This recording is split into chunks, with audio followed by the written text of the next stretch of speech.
டெய்லியும் பைபிள் வாசிக்க முடியாதவங்க இதை கேட்டு பயன்பெறுங்க ஃப்ரெண்ட்ஸ். இன்றைக்கி வாழ்க்கைக்கு தேவையான இறைவார்த்தையில் என்ன பார்க்க போகிறோம்னா, ஓசேயா 1.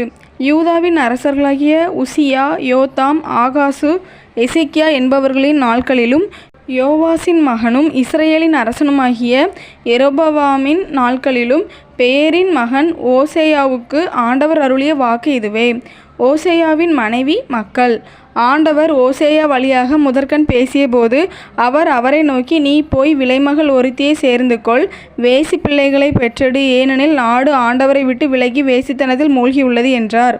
அப்படியே அவர் போய் திப்லமியின் மகளாகிய கோமேரை சேர்த்து கொண்டார். அவள் கருவுற்று அவருக்கு ஒரு மகனை பெற்றெடுத்தாள்.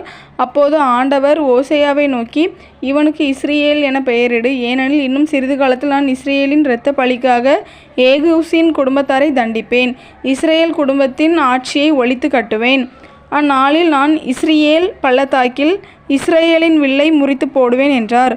கோமேர் மறுபடியும் கருவுற்று பெண் குழந்தை ஒன்றை பெற்றெடுத்தாள். அப்போது ஆண்டவர் அவரை பார்த்து, இதற்கு லோ ருகாமா என பெயரிடு, ஏனெனில் இஸ்ரேல் குடும்பத்தாருக்கு நான் இனி கருணை காட்ட மாட்டேன், அவர்களை மன்னிக்கவே மாட்டேன், ஆனால் யூதா குடும்பத்தாருக்கு கருணை காட்டுவேன், அவர்களின் கடவுளாகிய ஆண்டவராலேயே அவர்களுக்கு விடுதலை கிடைக்கச் செய்வேன்.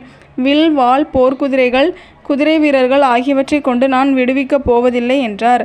அவள் லோருகாமாவை பால்குடி மறக்க செய்த பின் திரும்பவும் கருவுற்று ஒரு மகனை பெற்றெடுத்தாள்.